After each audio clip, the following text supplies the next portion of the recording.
And welcome to the East County Sports Report with Dave Dickens. I'm Ramon Scott. And well, Dave, got a little panicky when I took a look at the calendar today. It's July 27th. We're just a month away, really, for some real football. Really, a week away, if you want to. Dave wants to talk about pro football, maybe with our next guest. We're a little selfish, Dave. We can claim him as our own. Certainly, Danny Mitchell's on his world tour of football coaching still, and who knows where he'll end up by the time he gets to our age, Dave. But we're so glad to have UAB senior analyst Danny Mitchell, but let's just claim him as our own, Dave. He's Christian High's Danny Mitchell. He's East County Sports Danny Mitchell. He's San Diego's own Danny Mitchell, and he's a Hall of Famer now too, European Pro Football Hall of Famer. We'll ask Danny all about that, and his Hall of Fame family, Dave. Great to have Danny Mitchell. Dave, thank you so much for kicking off football season with a man who can talk football with us until we're blue in the face. Well, yeah, and I like you mentioned before, it runs in the family. I mean, we've known that your dad, Mike, too.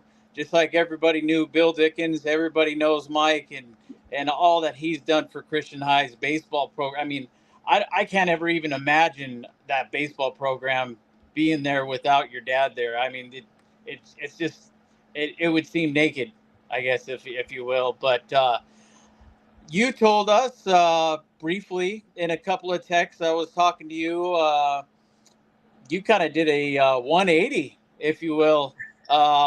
You're still in the football realm, but you took on a whole new title. Yeah.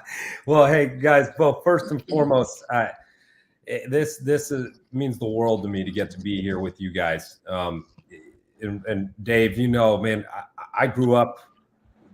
East County Sports is still the ESPN to me. When I grew up, standing on the sideline, seeing your dad, seeing you guys, Ramon, having you guys, when I not only as the water boy of Christian High, but then a player, this was what my night. It still is. I got to show you guys. I got to show you this. I know I'm slowing down the show already, but you guys know that about me. These are like the best parts of the show right here, Dave. My favorites on my phone are still East County Sports as my number one tab. So I don't know if it still goes to the website or not, but it's always been. So guys, this is I can't thank you all enough for what you mean to me, and who knows where this career could go, but this will always be my home. You guys are my rock stars. So I love you guys so much. I appreciate you having me on here. Yeah, Dave, well, and having a, it's so great to have you on. I guess you're a little closer to me in terms of mileage. And then we have Ramon over in Las Vegas and myself in Central Wisconsin, and you're over in how far are you from me? Yeah, I'm Birmingham, Alabama. Right down there. Yeah.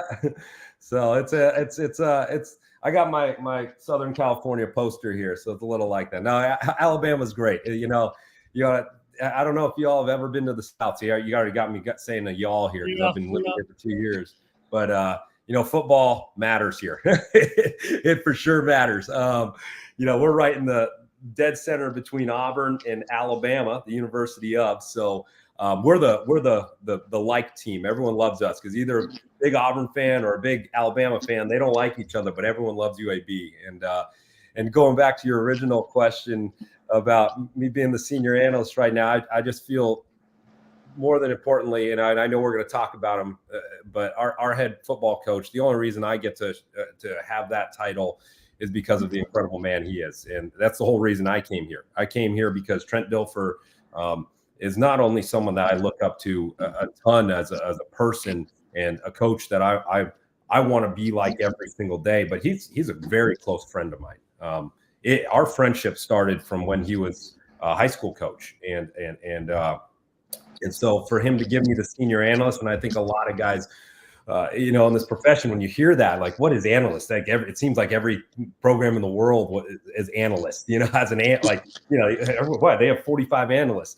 Well, I'll give you a little more insight in that, and now that there was a rule that was passed in June that said that analysts can now coach, right? Like, so what it is a coaching role on every program. It's a way to get your coaches on there. So my dad was joking about this. I get to hold the same title that Cliff Kingsbury held at USC. Obviously, Cliff came from being the head coach of the Arizona Cardinals, but that's what I was joking with him about. And so for Trent to give me an opportunity to hold a leadership title, but I think we've been talking about leadership a lot as a program, and there is a difference between being in a position of authority and leadership. So to me, yes, I get a title that has some authority in it, but I think the best leaders, they lead from service. That's what our whole program's built on. So I get a chance to serve a bunch of guys, and hopefully now that you said it, maybe I get to you guys. I'm catching up to your age. Don't think I'm not young anymore either. So I get to serve our younger coaches. So make no mistake, Dave. Danny's still on the fast track. Is still as far as young coaching talent. We think he's been around forever. Dave, and we're selfish, Dave. We thought we had him all to our own when he took over in the pandemic.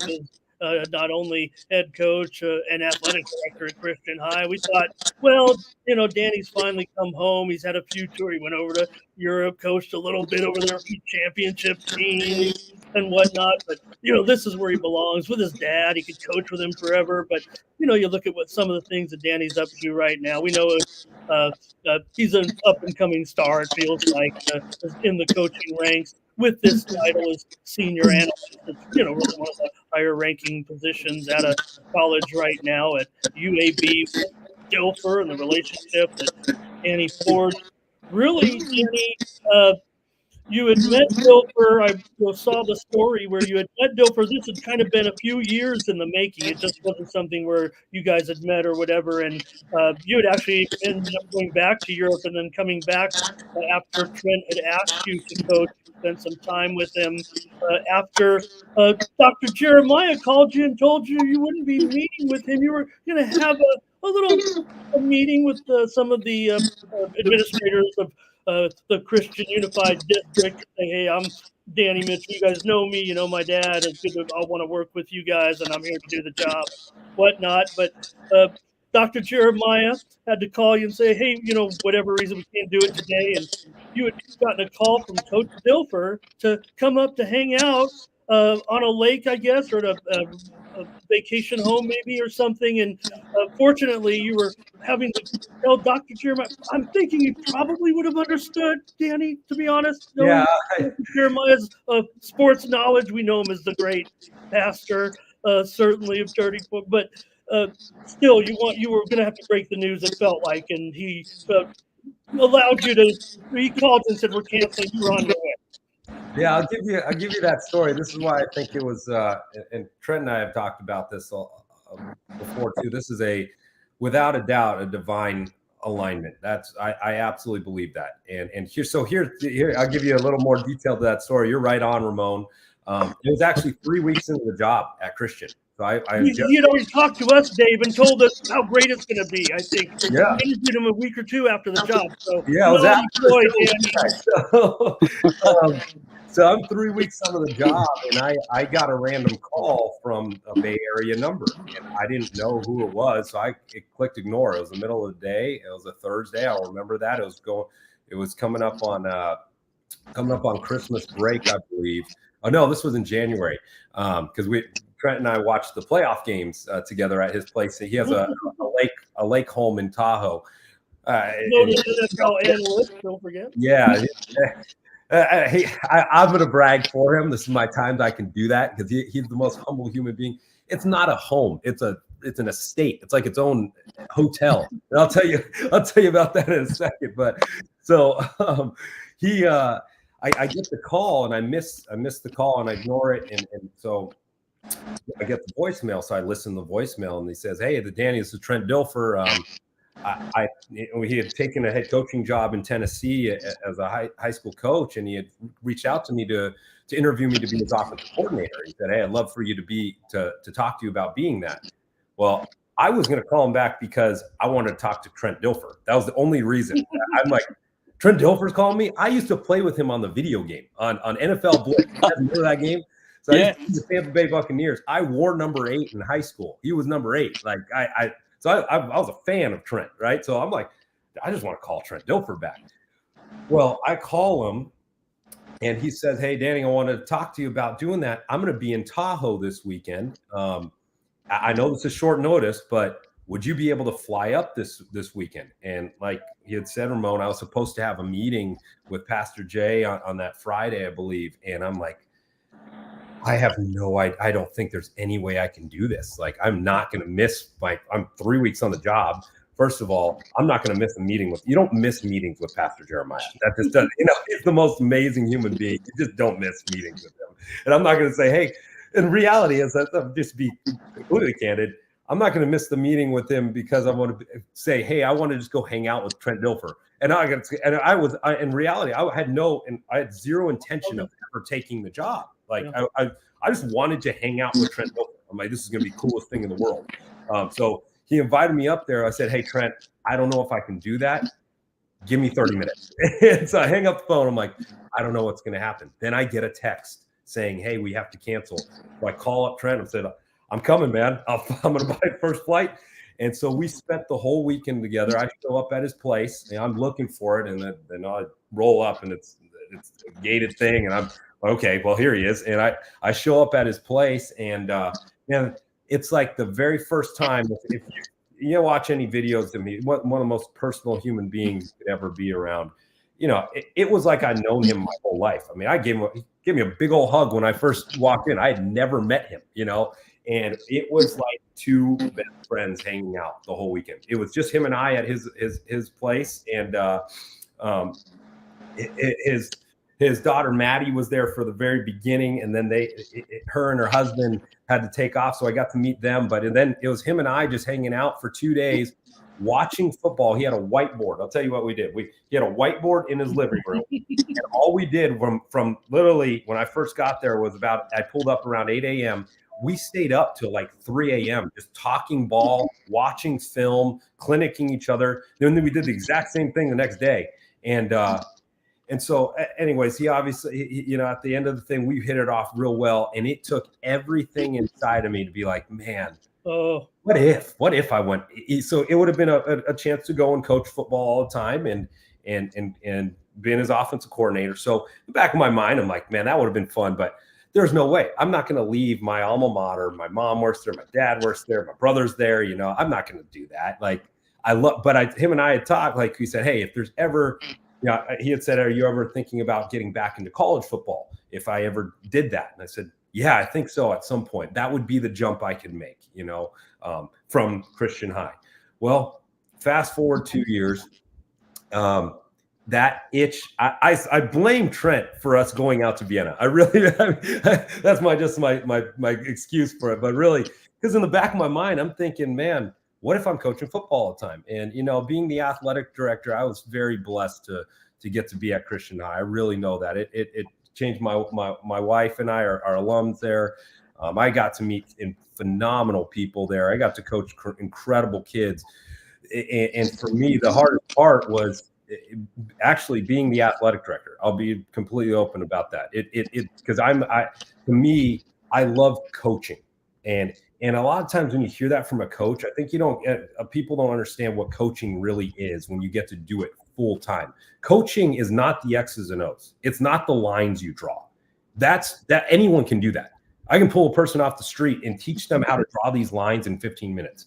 It's the consistent investment in the people you get that, to me, to be honest, that is my secret sauce. If anyone that asks me, hey, how do you make it to the Hall of Fame? How do you win all these championships? That's it. That's what we want them, because I wanted that opportunity to just be able to invest in those guys all the time. That's why I like coaching pro football in Europe. You're doing that all the time. That's all we're doing. It's about us hanging out. And these guys become best friends. And that's why I like doing it in college. That's why I like doing it in high school. That's what I think there's such a value of high school coaches that invest in that's why your high school coaches are so close to you. I mean, I still talk to Coach Beazer. Like he was my high school coach. I talk to him all the time, obviously my dad. So that was the hardest part, because I felt I was I was there during the COVID time, and I just didn't feel I could give everything to my players as far as the football part. And so to have the opportunity again, and it's all the things. I had the chance to go coach the first time that Europe's having fully professional football in these major stadiums, 30,000 people at the game. We traveling 9 different countries. I'd be lying to say that wasn't attractive to be able to do that. But it's the first time. I'll give you guys the real candid story of this because I'm more than open to saying it. I shared it with our team. None of that happens without my family, my wife's family, all the people that sacrificed to allow us. We chased the dream, and the article that came out when I first had the blessing to be Christian High's head coach is it said that Danny Mitchell gets his dream job. That's 100% true. I got my dream job getting to be the AD and head football coach of my alma mater where I grew up and served water. Daniel Jeremiah, still the best quarterback of all time. But and I left that dream job in all reality, guys, to chase a dream life. And this is what I did. I'm not going to give you numbers or anything, but my wife and I took a 90% pay cut, 90. So, and I don't know how many, and I'm the reason I say that is because we left something that amazing security, loved it. We were chasing a life. We had no, moving to Europe where a 5-month contract and having no plan into it. The reason why I really believed, I'll tell you why I took it too, guys. It was for an opportunity to hopefully see down the future. The other reason why the ELF was so attractive to me is because, and this was my own confidence in myself as a coach, everything I was telling you, because I know Europe. I'd been very successful in Europe prior. So I knew, I feel, and I'm going to an incredible organization with the Vienna Vikings entering their first year, into this league. And I thought it was just going to be a great opportunity. I love the head coach. Chris Kalaikai is like literally my older brother. It's weird and how eerie and identical our lives are. So all of it felt really aligned, but I really was, I'll tell you the honest truth, why I saw the down the tunnel. I was like, well, I'm going out there because I think I'm going to go and coach a really good football team, but I get to coach against Jim Tomsula. I get to coach where Norm Chow's out there. All these NFL legends, these NFL Division I coaches are all coaching in that league. And I'll be completely candid. I was going out there because I thought, you know what? I'm going to go out there, and if we at least play really well, I get to shake their hands. And maybe if we beat them, they'll remember who I am. And maybe that can open up a door for us later on. And we did. We beat them all. And we won the whole thing in the first year. And we won the whole thing in the most incredible way, too. This is why I said it's so divine. Is we won that championship. A lot of people don't realize this too. At the beginning of the year, they picked us to finish 5-7, not make the playoffs, because the year before the Vienna Vikings had lost the Austrian league to the team we opened against, the Tyrol Raiders, who are the other Austrian team. Right? And they're a powerhouse in Europe. And again, another NFL head coach, that NFL coach is their head coach right now, won a Super Bowl for them. I can't remember. I'm drawing a blank on his name, but he was the linebackers coach for the New York Giants when they won the Super Bowl. And so my point is these organizations have phenomenal coaching, phenomenal. It's an incredible opportunity for guys that ever got a chance to do it. But I was going into that thing, how we won that championship. We played every single regular season game. We didn't have the same roster. We had guys getting hurt. We had 28 total guys get hurt. The only time we had the same roster was in playoffs. We finally went from not getting hurt. We had our actual starting lineup in the semifinals and the finals. And why I say that, it was truly a testament of being the best team. It was truly a testament of our culture had to take over in order for us to go against these. We opened against Tyrol. The first time the Vikings had beaten the Raiders, we played at Tyrol with this. If you guys ever look up the Tyrol Raiders Stadium, it's the most beautiful stadium in all of football. It is not. It's not close. There's nothing like it here. The Austrian Alps, the Swiss Alps are in the background of it. It's incredible. It's 30,000 seat stadium, I believe. It's a big old stadium. It says Raiders in there. It's awesome. It was one of the coolest stadiums you ever play in. Well, the Vikings haven't won there in I think 10 years. Well, we went and won that game. We opened the season. You would have thought we won the Super Bowl the very first game of the year. And that kind of sprungboard us. And then the next game we opened against our home opener was against the defending champions. And we beat them. And so we went on this run of, we also beat them. I'll say this too, going into that first game of the week, we didn't play. So you only have 4 Americans. Americans are premiums. You good Americans. Like, that's a huge part of it. Well, we opened up that game, that first game of the year. Our quarterback was our only American that was playing on offense. We signed, I don't know if you remember this name. There's a guy named Cody Smith who played at La Jolla Country Day, then played at Arizona. He's 2 years older than me. So we had our American DB got hurt a week before the game. So again, this is why relationships matter. I'm like, hey, I'm going to call someone I really trust. And Cody had played. He's a Hall of Famer out in Europe, but he's 36 years old. We called up Cody. Hey, you down to come play for us? Like, we needed someone. And again, we took a guy that had already, he'd played all these years, and he fit right into the culture. And he's a huge reason we won those games too. Because I think when he came in as a part of a team, just being a guy out there that was our American, that played Division I football and all that, and has all this accolades. He became just another one of the guys, and that was the story of that Vienna Vikings team. That was the most incredible team I've ever been a part of because of how we did it. We were never number one in anything. In the championship game, the game we played against Hamburg, they were number one in every category. Everyone picked them. I remember a reporter asking me on that Thursday, said before we go to the stadium, asking me like, "Hey, so they're number one." They were very very, very candid with their questions too. They're like, "So they're number one in everything, Coach. You feel like you have a chance?" Like, I'm like, "Yeah, I think we have a chance because we're playing too. How about you ask me those same questions on Monday after the game? We'll see." And so, yeah, it was an incredible experience to watch our players play the way they play, and those guys are my lifelong friends. So sorry for the long-winded story, guys. No, I was going to ask you. Now, correct me if I'm wrong. It was the first year as a franchise, also that particular team, and then taking them. I can remember actually the text that you sent me, and you told me, and it was all in caps and everything. And I was working graveyard actually for a hospital locally out here, and it read something like this: "Dave, we did it. Yeah. We did. We finally did it. We did it big, and we did it." It was. I mean, you just was that probably one of the biggest wins that you've ever had as a football coach, and whether it be a coordinator or a head coach. Yeah, you'd had European success before, 2 championship teams. Just maybe not on this. You said Vienna's a long-standing franchise in football, playing football and Austrian American style football, but they had just kind of wanted to get into the big league here, the league that's blowing up right now, quite frankly. Yeah, this was. I will always say it, and I said it even with the Tampa Bay Buccaneers. It was the biggest. It will always be.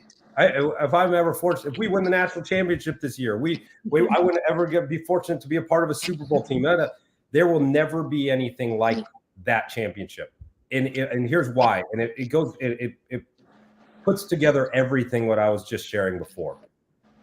It was when I remember when I'll get emotional thinking about it right now. It was a culmination of, hey, I believe my family believed in us, gave us an opportunity to be able to go out there. We sold our car. We left our beautiful home in Mission Bay to go out to Vienna, Austria. My wife sacrificed so much for her to be out there. And for that clock to hit 0, I remember that feeling, like the feeling of it. Yes, all of that happened. We did it. Everything. The we did it meant like we all did. This happened. You know, I made a decision that I think a lot of, and that's why I shared about the 90%. The reason I said that is because I took a huge risk. We did. My wife and I took a huge risk. Our family took a huge risk and believed that you know what, you're going to go get it. And I'm going to put it all together. It took every single person in that organization, every single person for that to culminate how it did, for us to have that championship to happen like it did. You know, I'll tell you, there's so many. The biggest part of that too is the players that we had. That a lot of times it wasn't just the Vienna Vikings. You know, I got to sign. I pulled one of my best friends in the world. He's a guy from Sweden. His name is Nicholas Johansson. So he was retired. I'll tell you, he's one of the best offensive linemen you'll ever see. If he played in the United States, he'd be a SEC left guard. That's why he's unbelievable. He was on my Swedish national. I get lucky with him because we always win together. It's him. So and why do I say that? Sure, yeah. Relationship. We pulled him out of retirement in Sweden. He was running his own business. He said, "You know what? Yeah, I'm gonna come play. I'm gonna do it. I'm gonna pull my business out. I'm gonna just do it remote." And he came and played. He was a huge part of it. Right? You know, just having a guy like that there. Not only for me, it's like having home. Having someone feel like home when I have him there, you know. And so it's just the culmination of all of it put together. There's a picture of him and I after that championship, and I use him, but there's every single guy on that team. It's like it's bothering me, but there's a picture in that I have I've posted on Instagram of him and I. I mean, I'm in his arms just bawling, and I'm hugging this dude. I'm up here because he's gigantic, but man, it was the most incredible experience of my life, the most incredible championship I'll ever be a part of, and it has nothing to do with the trophy. And I know that is 100% why I am sitting here today and why we are in Birmingham, Alabama, and why I believe God has a much bigger plan going forward. And again, the foundation of it comes from a belief in, I think we can do this. It all came to fruition. It's also this belief. It was this approach. It was on our championship rings. It's this. I know it sounds cheesy. A lot of people might not believe it. They're like, "Oh, this is cheesy. I'm not going to believe it." Well, fine. You can live your life the way you want to live it. We have a 1-0 approach. We had it's on our championship ring, and we've adapted it here too at UAB. It's all over our locker room, all over our beautiful facility. Hey, you found it. There he is, Big Nicholas. Yeah. The 1-0 approach was, all right, we're going to figure it out every single day. We're going to just be our best we can every single day. But that's how my wife and I had to live. We had no other plan going forward. We're living in Vienna. We had no idea what was going to happen after that. Are we going to move back to San Diego? Where are we going to end up? We were in limbo when we moved back. Out of the blue, Trent Dilfer calls. And you know, that wasn't like, hey, I didn't apply for this. Trent called. And so I believe if you just approach the day like that, you approach everything you're doing. Maybe the best things I shared a little bit of like, this was a fluke. Getting to be with the Tampa Bay was a fluke. You know, it was just trying to approach one thing at a time. And I have to constantly remind myself that. I remind myself that every day here. And that's why that championship will always be the most important championship I'll ever be a part of. It will be the most special one I've ever been a part of. There will be some fun ones. I would love to win one this year, but there will be nothing like that because it was a resignation of take away your dream life, go chase a dream happened. Let's kick this thing off. So, and would you say that once you did win that, I'm probably I'm going out on a limb on this one, but how soon after that did you get a hold of Dr. David Jeremiah and call him about how successful and how it all worked out and how he probably said, "I knew it was going to." He knows now, Danny, you're about to stand him up on a big meeting to tell us why you were going to be the man to lead Christian High athletically for the next 20 years. No, not at all. You know, that again, that none of that ever happened. I'll tell you that too. None of that ever happens without his influence too. You know, I truly believe that. Like, we don't have that opportunity. I can't be in that role as a coach to the Vienna Vikings without my time being in a leadership position at Christian High and learning from Pastor and learning from Sue Lands, who's the principal there. She's the backbone, man. She is just, I believe she's just retiring this past year from there, stepping away for a little bit from that role. But she is, man, you want to talk about the warrior, the Nick Saban of principals. That's her right there. So Dave, Danny parlayed that into a great honor just this past year when he was named to the European Pro Football Hall of Fame, the American Football Hall of Fame for Europe. Really, as an assistant coach, which it just shows you the level of success that he's had. He's basically been a coach at 3 championship levels, helping elevate the game, helping that. Over there in Europe, where American football is a growing sport, but we know that football's been around Europe for 50 years or so, really. But everywhere Danny's been, it's not just about coaching. It's been, I'm sure, about being with the public, Danny, promoting the sport to no end, I'm sure, and forging those relationships. Dave, Danny was named to the Hall of Fame, joining his dad, who was also named to a Hall of Fame this year, the California Baseball Coaches Hall of Fame. Of course, he had a milestone victory recently as well. So a couple of Hall of Famers, Dave. The Mitchells are making it look easy. We need to work a little harder.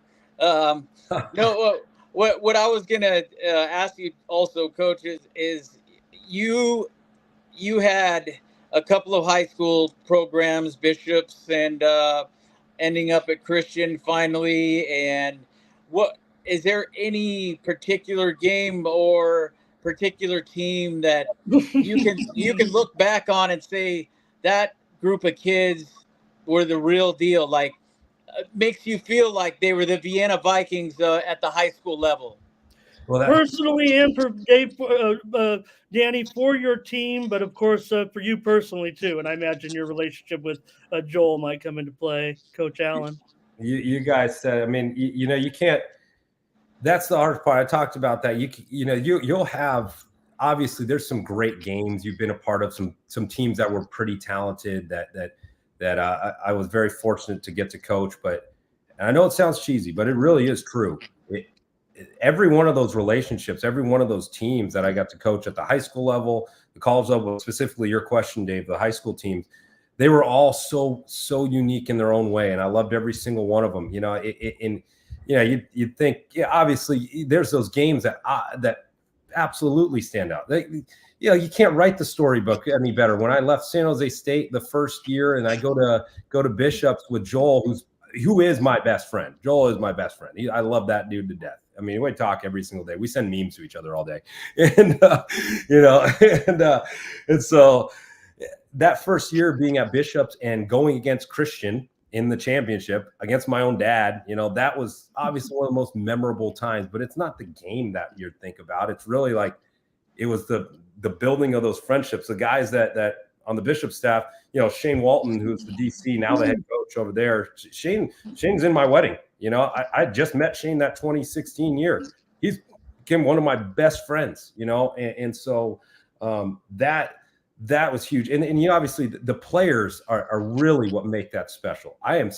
That's what's really cool on whatever program it's a part of, whether it was Christian, Bishops. I still talk to these guys all the time. My quarterback that was at Bishops, Jeffrey Jackson and Jacob Jackson, I still talk to those guys.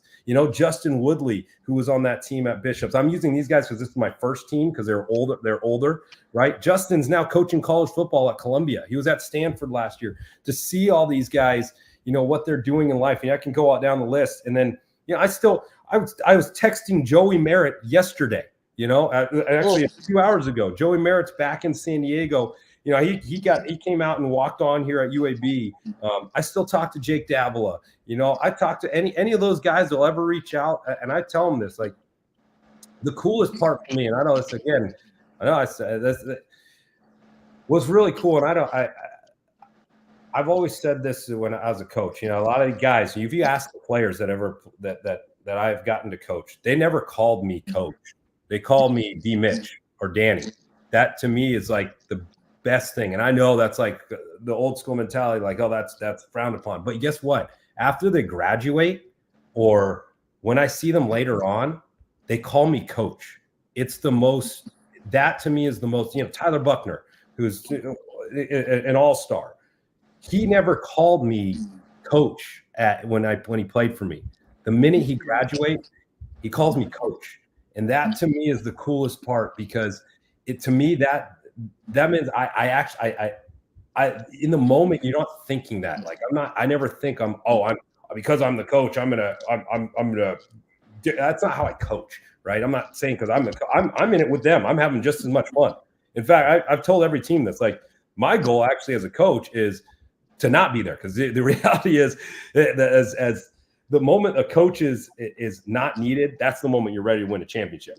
And I tell that to every single team, that as much as I don't have to make decisions, the more they can do it, I knew we're going to be good. I give stories about the best teams I've had in high school. And obviously we had some very special teams at Bishop's during my time there. We had the teams that went on and played the biggest schools in the county, and well, I knew, week 7, I didn't have to show up to practice until 7-on-7 started. They started everything.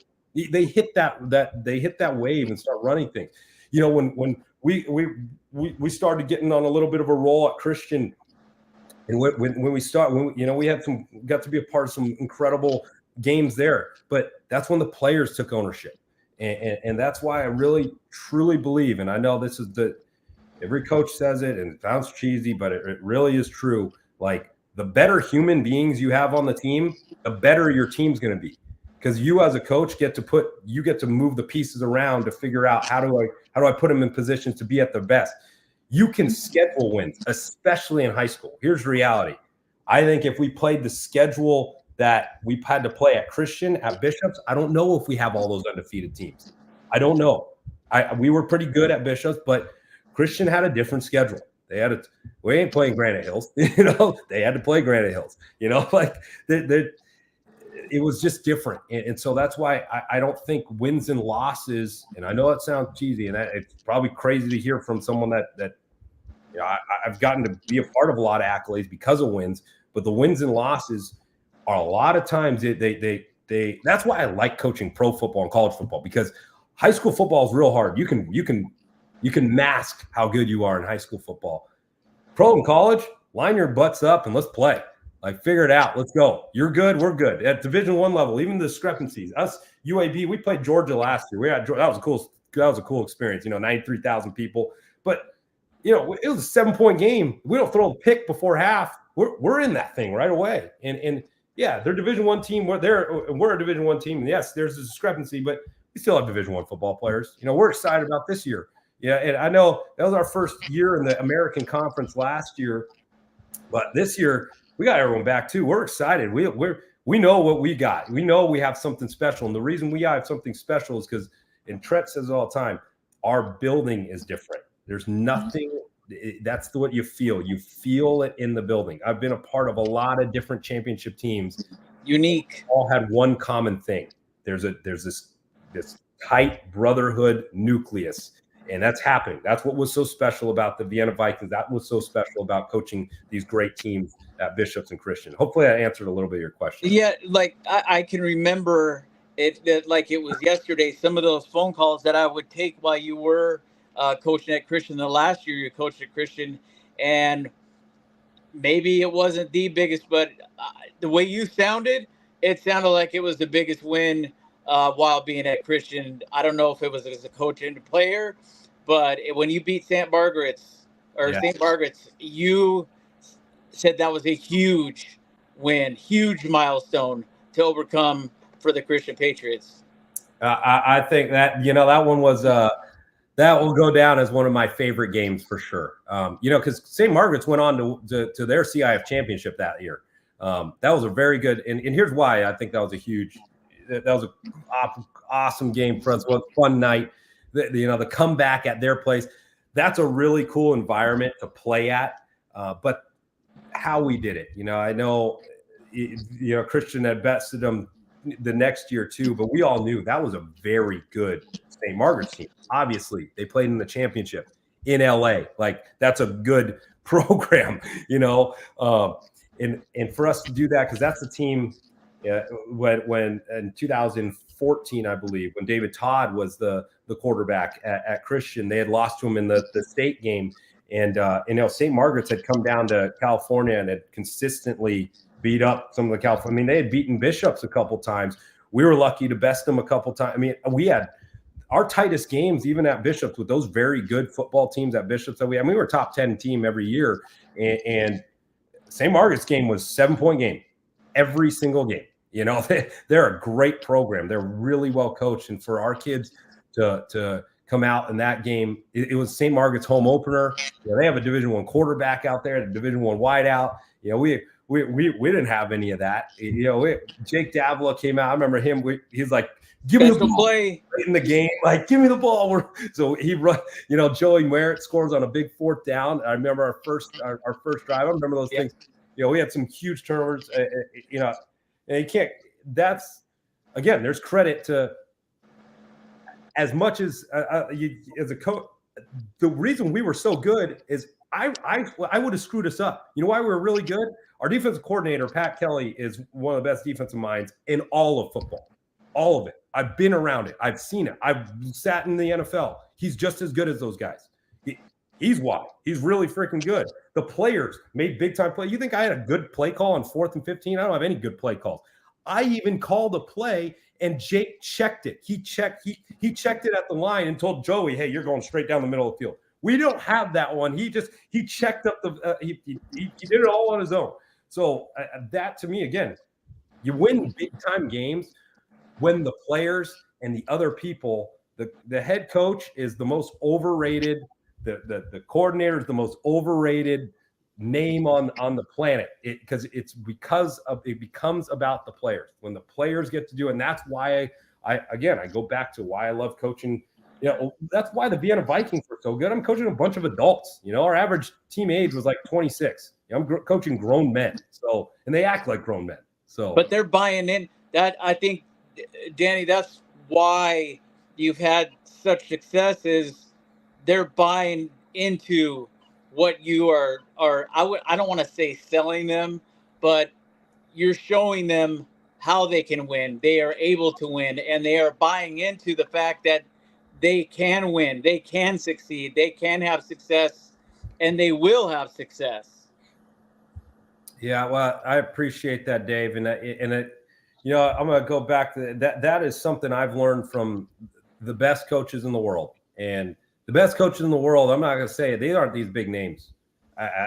It's my dad, it's my mom, it's Tom Martinez, it's these guys that every single coach that has influenced me, that had given me, that was the coolest part about, I thought, like, you'd think oh man, it'd be a great goal to be in the Hall of Fame. I never asked for that. That was one of the greatest honors ever. And to me, it was really an honor, because what it does is it reflects every single person. I got to write a thank you, and I was you asked my wife, I was crying the whole time writing that thank you. From the Tigers to the Crusaders, I mean, all those teams.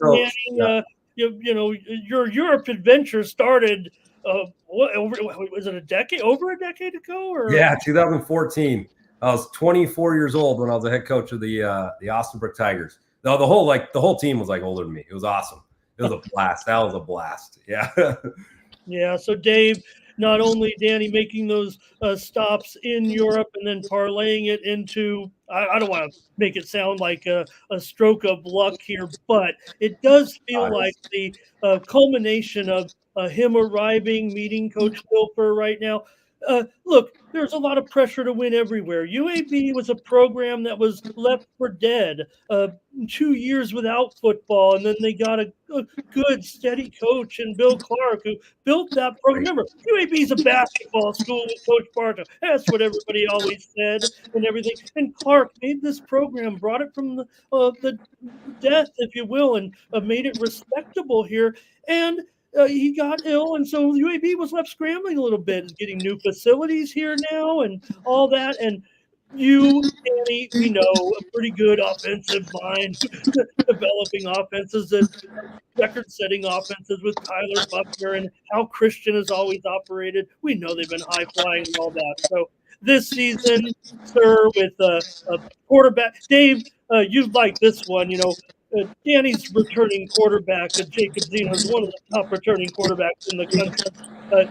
Danny, his completion percentage last year of 73.6% was only topped by Dave's new favorite quarterback. Yeah. It's your guy now, Dave. That's right. You're a Broncos Nick. fan. Yeah, that's right, Bo. 3,100 yards, Danny, 20 touchdowns. You're with a neat offensive quarter. Talk about how all that family comes together. Alex Mortensen, the son of the late Chris Mortensen, and obviously a relationship probably with ESPN deal for meeting people and having common not just goals, but maybe your own way of doing things and all that. So really strong off. You guys caught fire early and really were picked lower than you finished. Let's face it. Even with a 4-8 record, I think the prognostication was even lower. And the way you guys came out of the gate, everybody was talking the way I follow sports. UAB's offense. You guys proved that to a certain extent. First year in the American, really tough. Even this year, the poll came out, picked for 10th. I got a feeling, Dave, this team can be higher than 10th, even though there's great teams in there, Memphis, San Antonio, Tulane. But Danny, you got a quarterback. You guys got a quarterback you guys can work with for sure. Yeah, I think we've got a very special group, and you have. Let's talk about last season for a second too. And Jacob works so hard. He's one of the best people. Again, one of the best people. That's why he's such a great quarterback. I'm in the back room. I make jokes most of the time. Alex Mortensen is the most incredible football mind I've ever been around. He's an absolute pleasure to get to work with.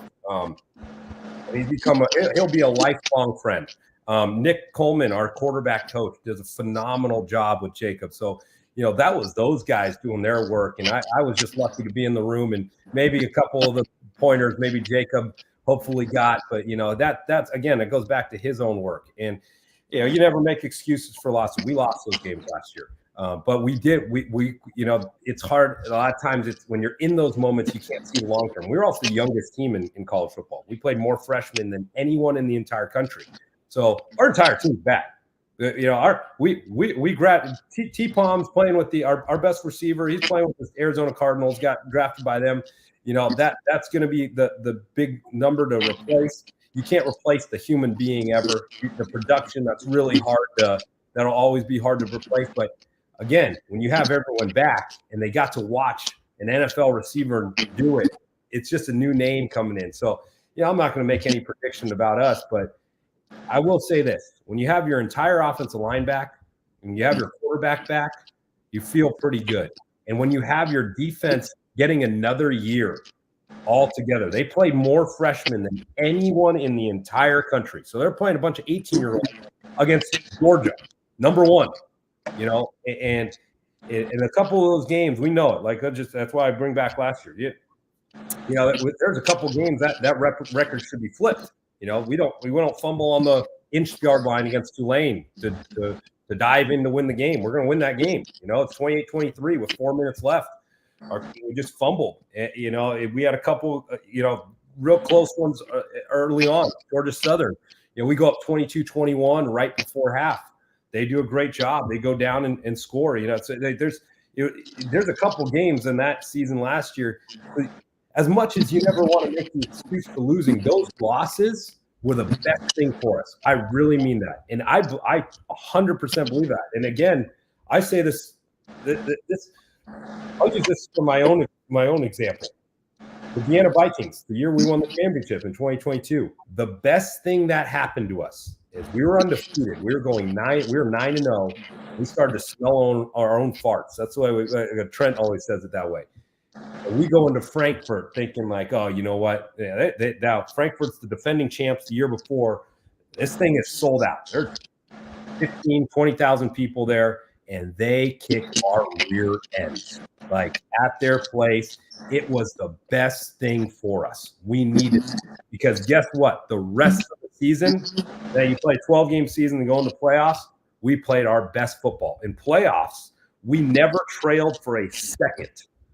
All the way through to the championship, the very beginning of it, we were in the lead the entire time, all the way through. I don't think we play that way if we don't lose that game. I'm saying that because I'm going to use that same analogy with who we are right now. We aren't going to be the 2024 Blazers. I don't know who we're going to end up being, but I'm watching. I've been around what feels like they're going to have a shot of being a pretty good football team. We're not going to have the attitude, the chip on our shoulder, the work that these guys are going to put in. I don't think they put in that work if we're year one building and cruise into a bowl game. I think we're on the precipice of something, and I think there's something, and you just said it. We have a phenomenal leader at our quarterback position. We have a phenomenal offensive line. I get to work with them every day. Now I'm in the offensive line room with our new offensive line coach, Matt McCants, one of the best human beings around. You know, he played in the NFL for 8 years. And again, another guy that's going to become he's a lifelong friend. I'm not going to make predictions on it, but we're coming in a little different. And I will say, yeah, we do have like I said, we have a special mind at offensive coordinator with Alex Mortensen, and you have a bunch of guys. Alex was at Alabama for 8 years. You have a bunch of coaches on this staff. Yeah, for me, I've not had a losing football season. I've had a team where we had a losing record. So Trent and Dilfer, not big on losing. You have a bunch of guys that. Losing makes us uncomfortable. It doesn't change us, but it turns us into something that, all right, let's start to be who we are. So I'm excited for what's going to end up happening. I just hope we come out and we show who we really be, and let the place Hey, if these teams are better than us and they're physically better than us, but we're going out and we're playing great football, that's all you can ask for. And I would argue, I don't know if there's 12 teams on this schedule that all 12 of them are better than us. I don't know if that's true. Last year, we weren't that. We didn't play our best football. We didn't play our best football. Now, Danny, you were mentioning, actually, you did several times, and I'm a firm believer on that at any level. I was caught the end of a press conference today, and everybody knows so many people, they don't particularly like Sean Payton Day to say he's just a jerk. Which I don't really think so. I mean, he's just a football coach, and could he be a little nicer in media? Yeah, he could. But his main focus, and we signed somebody today, is getting that offensive line and getting a big offensive line and something developed just like he did in New Orleans. That's all he's concerned with. Pay the offensive lineman. I think it was a guard we picked up actually today, and how important it is to have that offensive line. More important than your Cortland Suttons or your Bo Nix, because I tell you what, you don't have somebody protecting you like that, your numbers are going to be, just like what happened to Russell Wilson, and I don't think that's going to happen because of what you mentioned several times too, is your offensive line. That's the heart of your offense. Wouldn't you not agree? I absolutely agree that the offensive line is not only the heart of the offense, it's the heart of the team. It really is. Every team, and I will tell you that from why we were really good with Vienna. We had a really good offensive line. I shared about Nicholas. What does Nicholas play? I'm going to make sure that's where we're going to be best. Like we have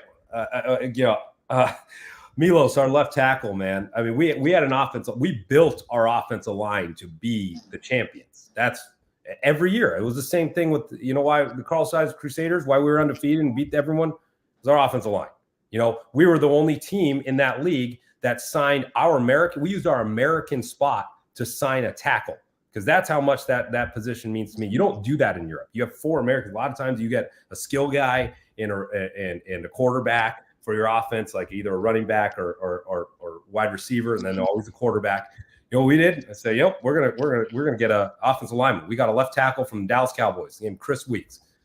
He ain't gonna touch us, you know. And the same thing with when I took over the Austin Brook Tigers. I use these guys examples because these are teams that won championships over and over again.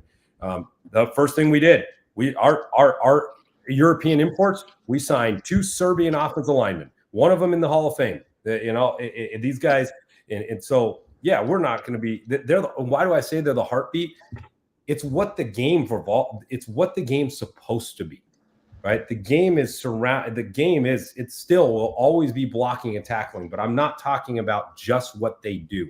I'm talking about the mentality of what an offensive lineman is. It's exactly the cliche everyone hears. You are the most selfless players on the team. You know why? Because you don't get any of the credit. You only are recognized when something bad happens. That's it. It's the only time you ever looked at. You give up a sack. They stop the blown up run, right? You never, ever, as an offensive lineman, you never, ever will be the spotlight. There's no other position like that. Because if you play defensive line, you can go make the big time tackle. You can go make the big sack. You don't get to do that as offensive lineman. The other reason why it's the precipice of the position, I don't even know if I use that adjective right, but why it's the precipice of the game. It's 5 dudes. The only reason why a play works is all 5 of them are on the same page. The moment one of them is off, they can all be wrong, but if they're all wrong together, they're going to do right. If one of them's off, the play doesn't work. You ain't going to see that great. You don't know who Tom Brady is. You don't know who Jacob Zeno is. These they're the heart and soul because they're the reason you can – all these guys, the reason the ball moves is because of them. The reason the line of scrimmage moves is because of them. And the more my dad's an offensive line coach. Why do I think you're going to really come down to it? Like, this is why I believe why I love football. And that's why I love playing quarterback. You can ask the guys, even though I was a high school player, I think that we used to take the offensive line to Olive Garden when they had the all-you-can-eat soup and salad. And I remember them kicking us out my senior year because we were staying there and just eating so much. But, why do I say that? Because as much as you can emulate their personalities on a team, what they actually do, the more that seeps into the rest of the team, you are guaranteed to win a championship. You know why? Because you will never hear anyone. I promise you, there's nothing like this. You will never hear any football coach say, hey, you know what? We have a great offensive line, but we ain't going to be very good this year. No one says that. You have a great offensive line, you're going to win. That's it. The game's played there. So you don't ever hear that, oh, yeah, we're so good up front, but we really struggled this year. It doesn't happen. The game's built around that. So, man, I could talk about those guys. I love them to death. They are my best friends. They are. I keep on bringing up Nicholas, Milos. These guys that are they're who you want to really pamper the right guys on the team. You pamper those guys. Those are the guys you take care of because the rest of them, the skill guys, they're replaceable, and they never want to hear that. But they're the ones replaceable. The guys that are irreplaceable, the guys up front. So do you have those Rolexes on order for the offensive line for the end of year? It's not in my budget. They're making good money, Danny, even at UAP. They're probably making more than you. That's in my budget, man. Unless I get the fake ones to go down to Tijuana and trade my hats again. Let's see. Yeah, I get in that maybe Trent. Yeah, it probably doesn't surprise you, Dave, that UAB ended up with a top 20 offense last year.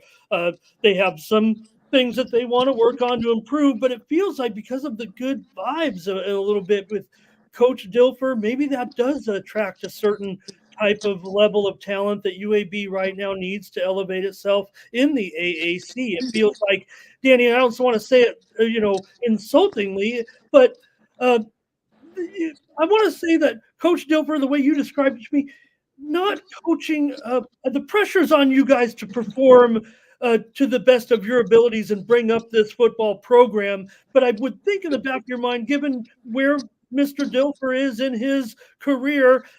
You're not coaching with a lot of pressure. It allows you guys to really coach and get into these guys and show them the love and everything and what it needs, what it takes to be a good quality college football program in today's ever expanding landscape, when all you got to do is get on a little roll in these conferences. We'll see how it goes, but a bowl game would be nice too. Ramon, you said it well, Coach, and I think this is this might sound like coach talk, but I really truly mean it. Pressure is something you feel when you're not prepared. You've probably heard I think Peyton Manning said that or something like that, but it's true. And why do I say that? That's what makes Coach Dilfer so amazing. He allows us to prepare, so you're not going to feel the pressure. That's what coaching is. Your job as a coach is to prepare your players. So pressure isn't about. We don't feel this this. You want that. I love you as a player. I would. You ask my brother this. This is how crazy I am. When I was even as a kid, I still do it as an adult. I'd be up in my room, spinning the football to myself, catching the 8th touchdown of the Super Bowl, in my own mind. I think about these pressure situations all the time. Those are the pressure situations. Third and pressure of the moment, not leading up to the moment. That's right. And so, what Coach Dilfer and really our whole staff brings is I think the first step to being great as a leader is you motivate people. I really do believe that. And he motivates us to want to be your best. That's all it is. If you motivate someone to want to be their best, that's all he asks from us. And so for us to have that opportunity to do that, and that's the same way you trickle that down to your players. So, I think that's what's fun for us. And like you were saying with TD, he'd coach this team the exact same way he coached the high school team. He'd coach this team the exact same way he'd coach a team. We joke about this all the time. Him and I are we coached it. We'd go to anywhere on this planet to go coach. And we coach the team the exact same way. And so, man, this is a blast. We know I'm so grateful to be here every day. It is a blast. It's so much fun. So that's what it is. It should be fun. It's at the end of the day, it's a game, dude. It really is. It's a game. We're getting to play on some cool stages, and I know there's going to be bigger stages and things behind it later on in life. Arkansas on September 14th. Yeah, we can't wait. That's going to be awesome, man. Well, lastly, I guess my last question is what's the next step? I mean, I know you're going to be there it sounds like for quite a while. Is there ever, if a door shall open, are you up to the task of going pro? Danny, you're wearing that shirt. Just to explain to everyone, you got a great opportunity this past few months to go down to the Tampa Bay Buccaneers inaugural coaching academy. Hobnobbing, rubbing elbows, but learning from some elite NFL coaches and getting to learn with people who had to maybe pass a little bit of criteria to attend this camp. I saw a lot of female participants too. Inclusion is so huge right now in this league, so I'm sure that the women that were there were probably the elite of women's coaching, quite frankly. So tell us what that was all about, and if there is a fact, you see the Buccaneers logo, it's on your thing too. It's not all about the Bucs. We know Dilfer has a great relationship and history with them, and in general, has great quarterbacking history in the NFL. But you're hanging with them right now. You're learning a lot. Man, it was an incredible experience. And again, another thing, I was just so thankful to have an opportunity to do that. And I got to share with you guys a little before the show how that all came to culmination. I'll tell you how it worked. I would just recap that. So it was a program I just saw. We were on the hotel right before UTSA. I'm literally laying in my bed at 10 o'clock at night, and I see this ad saying Tampa Bay Buccaneers Coaching Academy. I'm like, oh, this is cool. And it reads about it hey, where they're going to pick 25 coaches that they believe will be the next NFL coaches. So I'm like, well, this would be cool. I'm just going to sign up for this. It's back in October. 3 months later, I get an email saying, hey, you made it to the second round. They picked you to second round. The second round's about interviewing. So you do an interview, and then they have you break down film on it, and then you share your story as to why you should be picked for this, and why would the NFL be a good fit for you. And so I got to do that part, and I'm like, in all reality, I totally forgot about it. I'm like, I don't think I'm gonna get picked. And then I get a call in March to get a chance to do it, and it was the most incredible football experience I've ever been a part of. A lot of times, you think like, what is this coaching academy? Well, Miss Darcy, the owner of the Tampa Bay Buccaneers, this was her baby. Glazer Castlewitz. And so she was with us the whole time. And what we got to do, I'll just recap. I'll speed through it for you guys. I don't want to hold you too long. I've already held you long enough. But you cut me off. You told me to cut you guys off. You cut me off. So we get there, and you learn everything about the organization. So we met with every single department. They came and spoke to us. And when you walk in there, I'd share this before the show too. It wasn't like, these are outside people. They treated you exactly like you have been a part of that staff the whole time. And in reality is, by the end of the week, you are a part of the staff. We were coaching in mini camp. We are running the installs. And so what I say that what was really cool about the whole week, you got to learn about how the NFL works. They brought in NFL execs. They brought in the Buccaneers legends. Got to speak with Coach Dungy, Coach Arians, Rondé Barber, Hall of Famers that you get to hear their side of the story. And then you get to ask them questions of, hey, what was their path? And then it was really cool that, you go through, they went through media training with you. That was one of the coolest experiences for me, because that was really cool to, you did interviews, and they had some people that have done it at different places in the media, and they taught you, they tell you what you did well and what you didn't do well. And I'm still working on it. That's why thank you guys for practice. But and then you're there for rookie minicamp. You're there for minicamp itself. So you're out there with the players, that you're eating dinner with them at the facility. And so, how down to earth every single one of those guys are. And it starts with their leader. They got to meet Baker.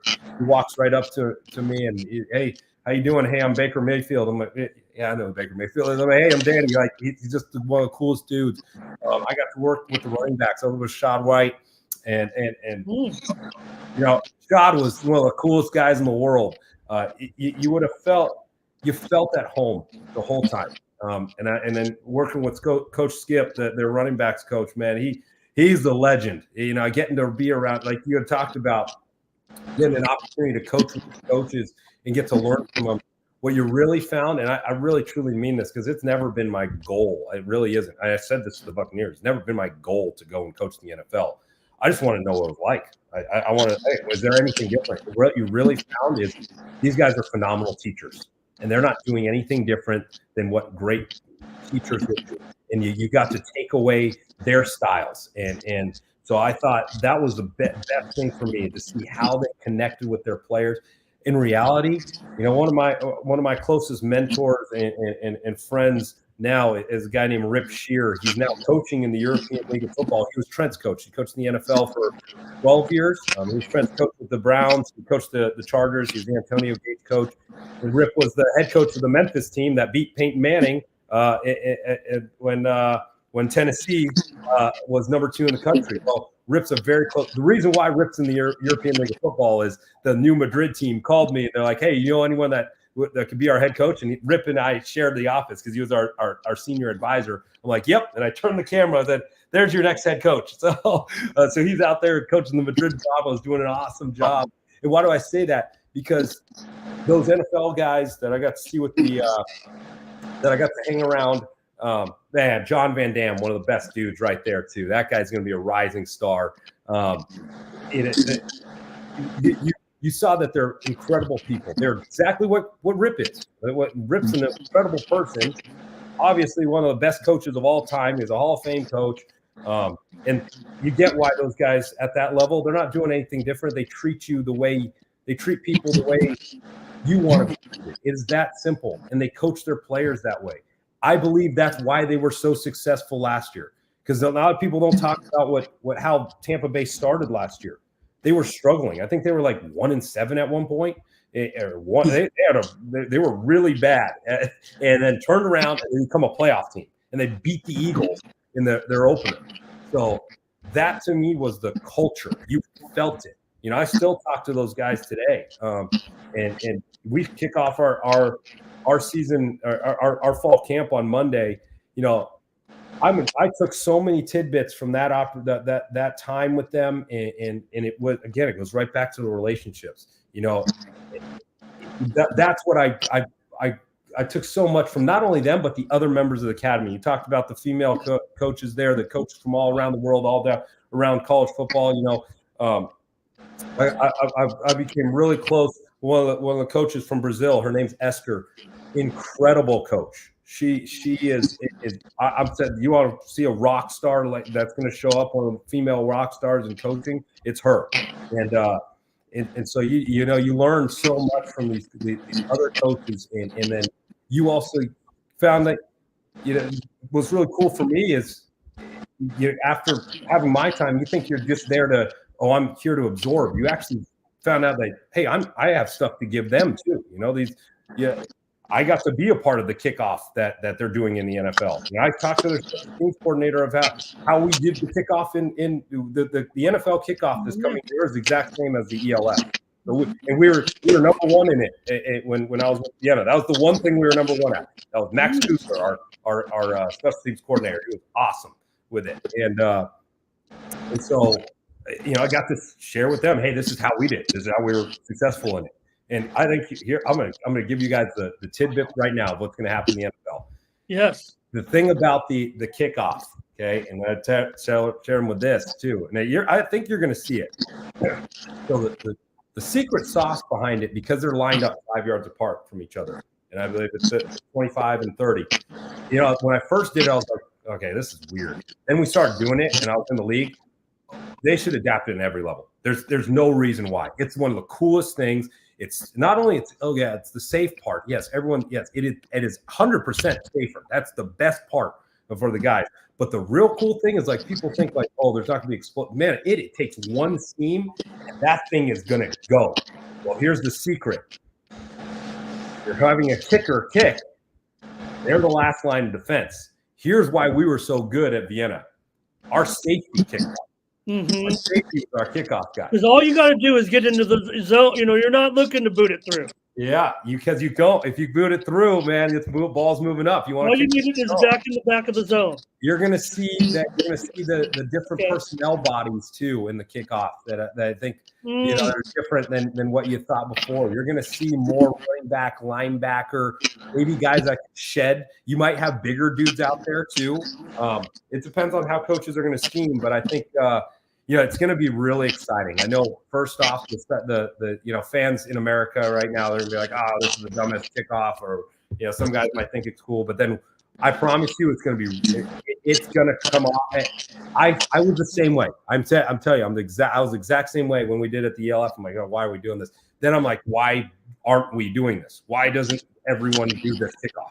So it's going to be really cool. I think you guys will really enjoy it. Let's do it. We're going to clip this and we're going to make it go viral and then come back to it and then see, because Danny's always right about these things. Janet, I bet we'll you look back on it and say, this is it. This is the kickoff now. It's all good. And, you know, go ahead, Dave. I think a guy like Sebastian Janikowski, you know, being the big guy that he was, he would have been a perfect candidate for that type of kickoff. I would think, you know, he had pretty big shoulders, and I think he'd be perfect for something like that. And he's probably going to look at it like, why didn't they ever have that when I was playing? You know what I mean? It's going to be very unique, man. It's you know, obviously none of those kickers want to. You don't want the kicker making tackle, first of all. Like, that's the last thing you want happening. But why I bring that up is because of how explosive that play can be, because, you know, the old kickoff, there's so many different layers and levels. So yes, you can hit a seam, but you still have these different layers and levels. Yeah. This one takes one crease and it's gone. Danny, I'm sure they've done their, you know, research and all that, but you know, these but how much did some of the Buccaneers pull you aside, or because of that, did they know of your team's success with that? And Did you go in there for an hour or two with them and teach a little bit with the pro team about it? Where are they on their development of it? Oh, they're. I mean, those guys are phenomenal coaches. They've all pulled in people. It was actually more. It's not as it wasn't as official as you think it would be. It was literally sitting at the dinner table. I get it, but yeah, we were sitting there and talking about it, and then pulling up. We were drawing up a couple things, but they're way ahead of the curve, and that's what's really cool about those dudes. Yeah, I think that was the fun part too. The best part about seeing the NFL is it's the exact same game.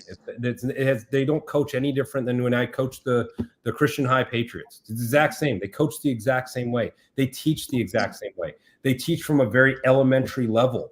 Because they want to make sure every single guy understands the why. Because guys are coming. That's the most special part of coming in during rookie mini camp too. Is you're getting guys. Yeah, they're phenomenal athletes, but it is a huge jump going from college football to the NFL. These are the best players in the world, the best athletes in the world. That was the most fun part to watch during practice is the freakish athleticism and speed that these human beings move at. Like anyone that thinks they're an NFL athlete, go watch an NFL athlete. Like you want to see what speed is? That's speed. There's a difference. There's a complete difference in that at the talent level. But the ones that make it, this is why I go back to the teaching, why they have to be such great teachers as coaches. The ones that make it are truly pros, and pros aren't what your paycheck is. Pros are how they handle their day-to-day business. How do they retain? How do they retain the information that they're getting loaded up in? What is their daily life like? How do they schedule out their own life? So that's why it matters so much, because they teach from an elementary level to make sure they're giving these guys the best possible opportunity to ultimately make their dreams. Right? They know they're in opportunities to be in generational wealth for their families by playing football. But that doesn't happen if they aren't taught the right way. If they aren't, it all culminates together. So it isn't just about your.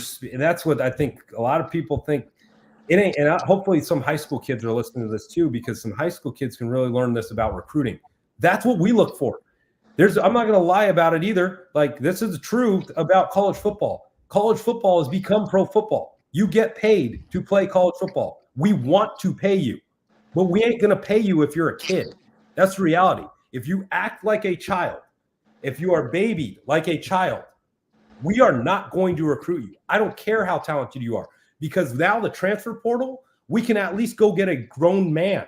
And the reality is, a grown man, sometimes if we have a bunch of guys that came from the transfer portal, but we recruited men. We recruited guys that understand what it takes. So, I tell it for high school kids, that's why I go back to empowering your players when you're teaching them, because when you do that, you're giving them responsibilities. And this is and you probably hear a bunch of college coaches say this too. That's the same thing going for their parents, right? The parents have an opportunity to help their student athlete. If he has an opportunity to play at this level to where you do get paid, let's be honest, man. You look at these NIL deals that these kids get. Some guys aren't going to leave. They ain't going to leave college football because of what they get in college football. And they'll stay playing for one more year and then go to the NFL because they get paid more. That's the reality. But you're not going to pay the guy because, he's got a great arm. He got great speed. You're going to pay a grown man. And I say that, and I know that might be a harsh reality for some kids, but that's the point.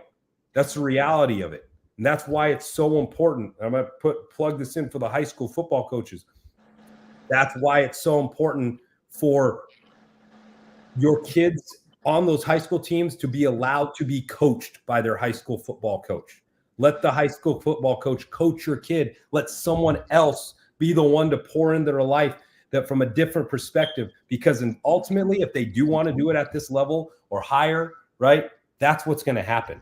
And so I think that's so important. And that goes for every sport. I'm not just talking about the money and the scholarships and everything. I'm really talking about for them to be great professionals in life. it takes all that, and the rest will fall into place. So sorry for my own rant there, but our show that we had, our first show to start off, it I knew you sounds were going to reference very that, Dave. Yeah. very similar. We had very talented young lady, and Sophia Romano from. She used to be at Helix, and she was great there. She went to Cal Poly, and she was talking about the portal, and she didn't know what was going to take place, but she is that type of person where she is grown up, she is that adult, she is ready for the next level. And the next thing you know, she's now a Washington Husky, and she's competing for a spot to become an ace pitcher. And knowing her state of mind, she will definitely be up for the challenge. So what you just explained right now, light bulb went on, and then NIL, that's what it's about now. Even if those sports, we know there is opportunity, but Dave, you're right. Remember what she said, and nothing against, we met her parents, of course, they were wonderful, and the pressures of a high school athlete, right, wanting to be the best, wanting to get a scholarship or whatever. But it was only after she admitted, it was only after she realized that it was her job now as a softball player and a student athlete that she really freed herself mentally and emotionally to enjoy the game again, really, where maybe she wasn't enjoying it, trying to work to get, and that's understandable. And unfortunately, not everyone can get over that hump and still have that desire and still be good enough to achieve, as she is now slated to be maybe the number one pitcher for Washington. But you're able to free your mind a little bit, maybe when that the pressure of it is not so much there, because this is just your everyday routine. You go to work, Danny. You say you love hanging out with those guys. That's what makes it fun, right? So if you're not a people person, that's probably going to be not so great. But fortunately, you are, and you guys have a great culture and atmosphere. Getting ready. Dave, the reason why I know that UAB is going to be better than they were last year, here's the thing, Danny won't even admit it because it's lamenting a little bit of the last season, but they were predicted, really, I promise you, to get 1 or 2 wins. I promise you that. And they came out balls ablazing for sure, if that's kind of what you can say about UAB football. And with this offense and how they're going, watching Dilfer right now at Media Day. I watched AAC Media Day. We're watching on ESPN Plus and preview the Blazers a little bit. But Dave, you know why I think the Blazers are going to do better than their 10th place prediction? Because I know Danny Mitchell, okay, and I know you can count the number of seasons he hasn't won a championship on one hand, and this guy's been coaching for a long time already. We tease him for his youthful look. D-Mitch right now, huh? Yeah. So that's why they'll be better, Dave, and it's going to be awesome, Danny. And we know, hey, it could take us to a different path. Maybe you hang out with Trent all the way. You guys bring this program to, conference prominence. Again, it's all uncharted territory at this point. We're all living it. We know that there are the power conferences, certainly, but look at the teams in there. You can look at UAB and that university, Danny, the facilities, the stadium. I saw that video with Zeno touring that $20 million facility. I saw your man in there. Is CK? Is that in the beautiful facilities, walking around, and then that building with the roof, the artificial turf. So, look, it feels like it's pretty good momentum down there.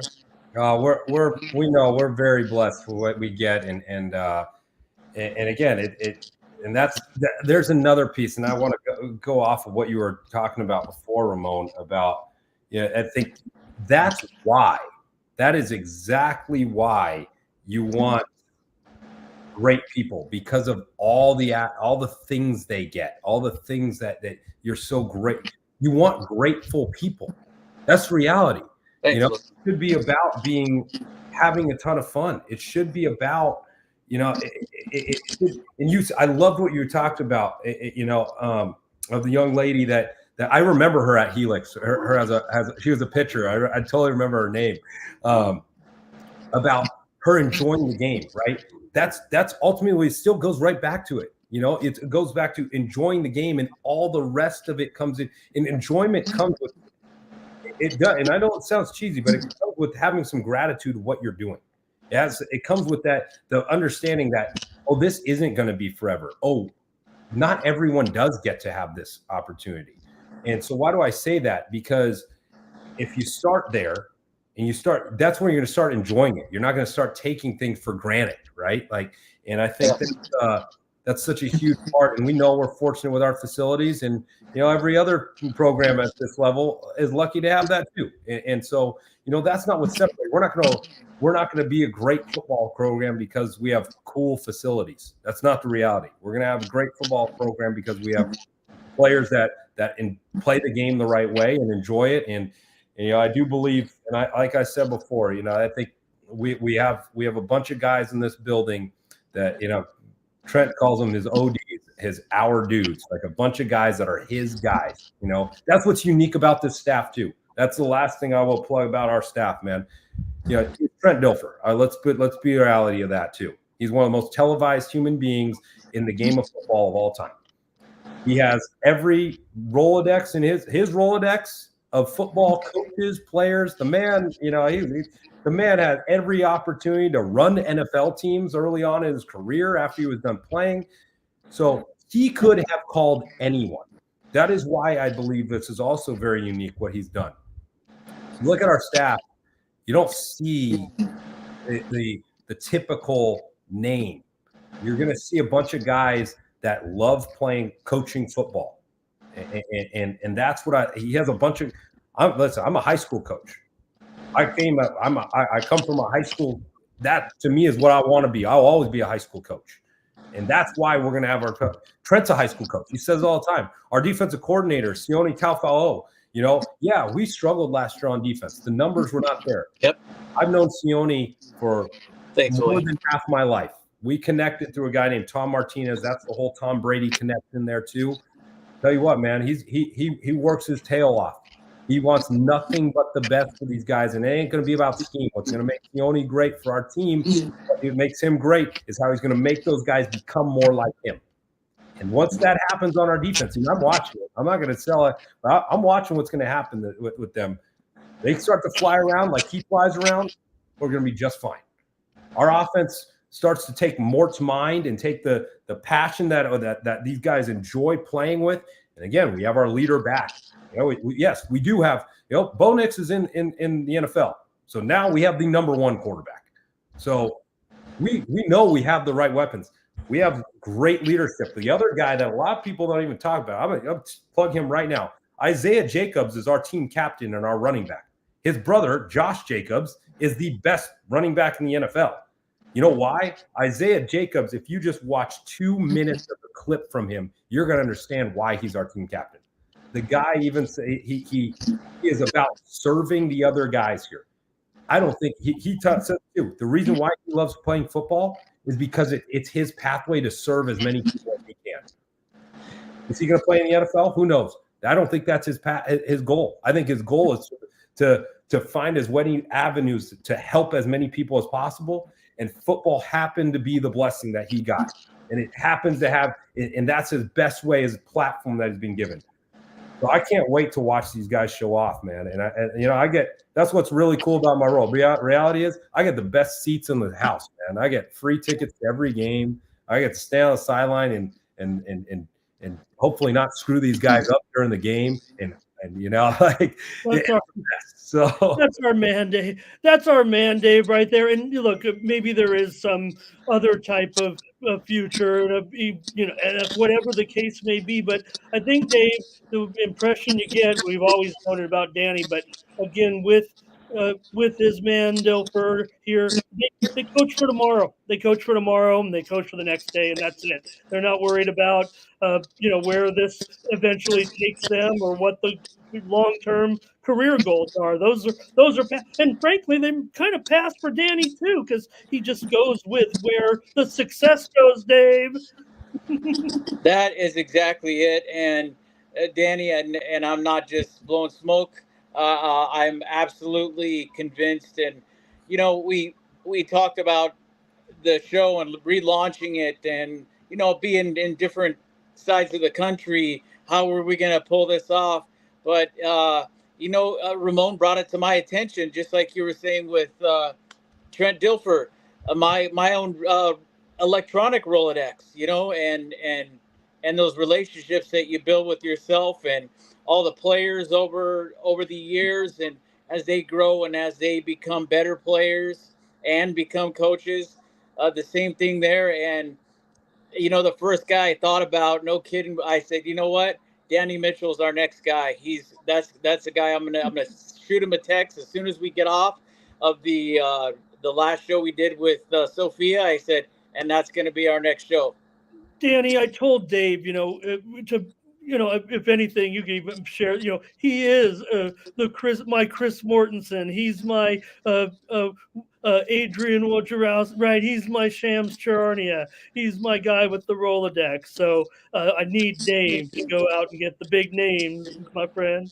I'm sorry I didn't get the big name, but I love you guys so much, man. I appreciate you guys, and man, I'll tell you what, I still follow San Diego high school football all the time. I follow East County all the time. We are heavy.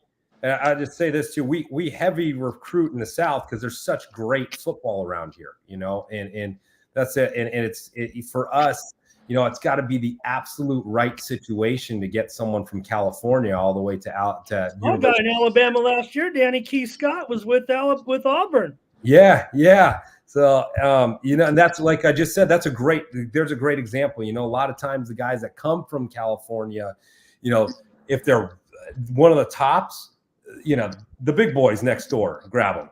Auburn, Alabama. Tyler was there last year, was playing with Alabama. So Aiden from Carlsbad. Why did I say Aiden? It's not, that's older brother. Julian. Julian Sayin was with Alabama before the staff change.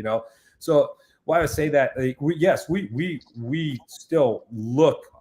I mean, for me, I just love watching high school football, especially the ones that are so close to me. East County, big time for me. Obviously, I follow Christian every single year, but I watch all of it. I mean, hey man, I love to talk. They're the best teams in the county are in East County.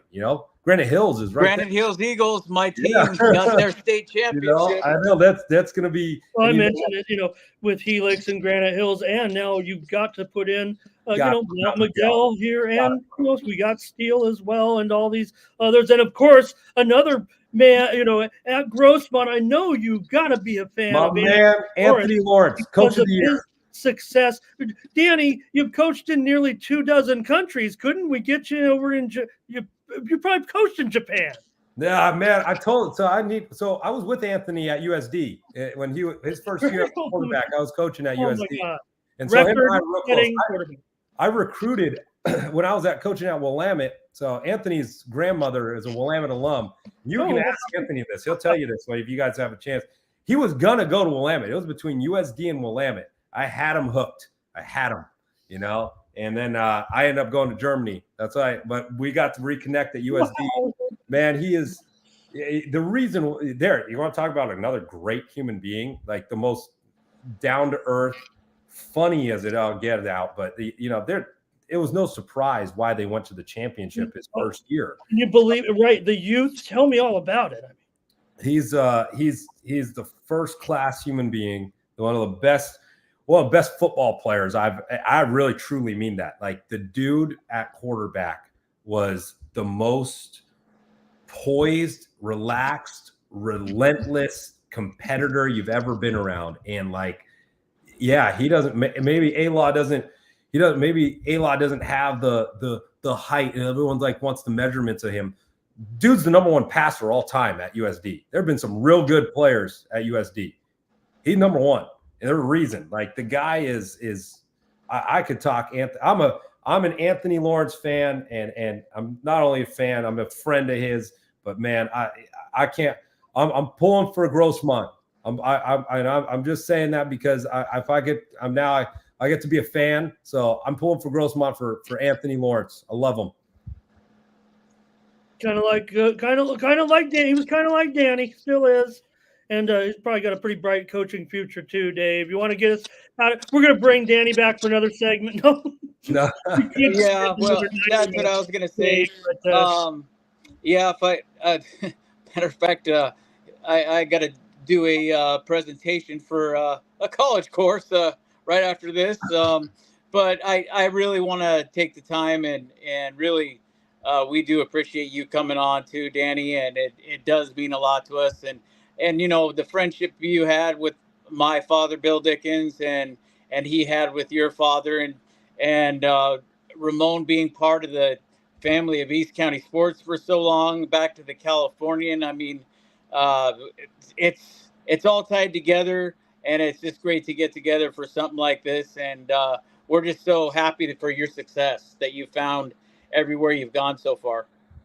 Well, I appreciate you guys so much, man, and I truly mean that. Like this is home to me, you know, and that's why, Dave. I know you right as you texted me. I mean, I responded. I think before your text even came in. That's I was so excited to see the bubbles, you know, and that no, this truly means the world to me to get to spend some time with you guys, and man, it really means the world for you guys to still have this relationship with you guys. I truly mean that. And you know, if you're ever out in Birmingham, Alabama, you know that if you guys are ever out here, we'd love to have you at a game, and man, get you guys right there with us, and the UAB stuff, and wherever, you know, wherever I'm at, will always be home for you guys, just like you guys have always treated for me. And so I appreciate you all so much, and thank you, Dave, for being and your dad for being such a huge part of my family. You know, I like I said, I was the bat boy when your dad was reporting my dad's games, and I was a water boy during those football games, and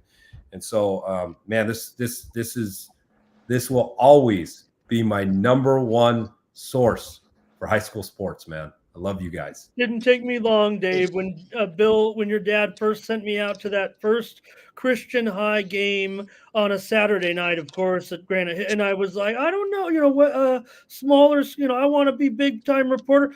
It didn't take but like the first quarter to realize that yes, I'm Christian High. I'm all about this.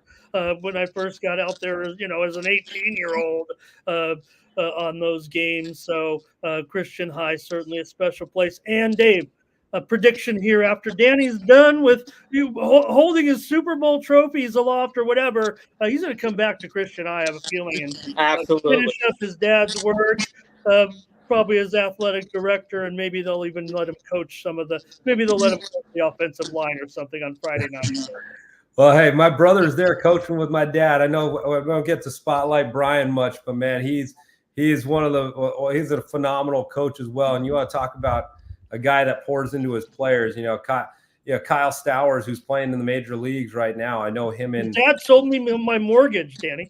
Oh, did he? Real man. See this is how small this world is, man. It's crazy. Yeah, and I know Kyle. Nice to see Kyle up there pretty much all season this year. You want to talk about a guy too that plays the game, that enjoys playing. You watch him play baseball. I mean, you know why he's a major leaguer. He plays the game like it's supposed to be played. He looks like he's having a blast. He's having a blast playing. And so, man, I think that, again, I keep plugging that for any of the high school players, you know, live where you're at. And today's world, it's so much of like, oh, what's next for me? You know, and we were talking a lot about that too. And I listen, we all struggle with that.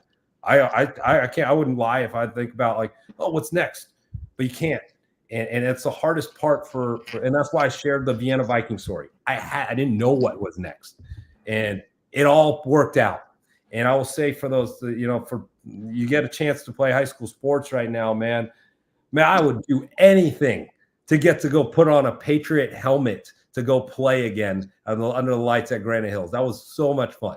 You know, they're in such a great opportunity in their life right now of getting to play high school sports and enjoy that time. And then the rest of it will play out. So I appreciate you guys. Thanks again, Danny, for taking the time out. We really appreciate you.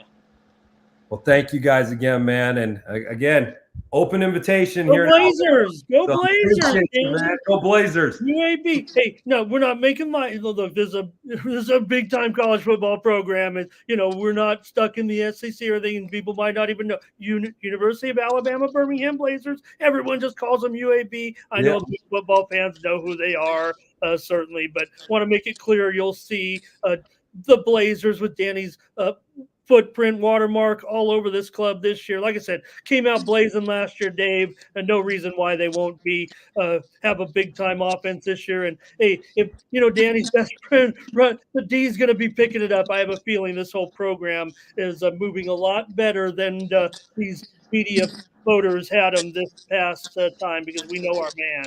All right, Dave. Thanks so much, Danny. Thanks, Dave. We'll catch you again next time with more East County Sports Report. Thank you, guys.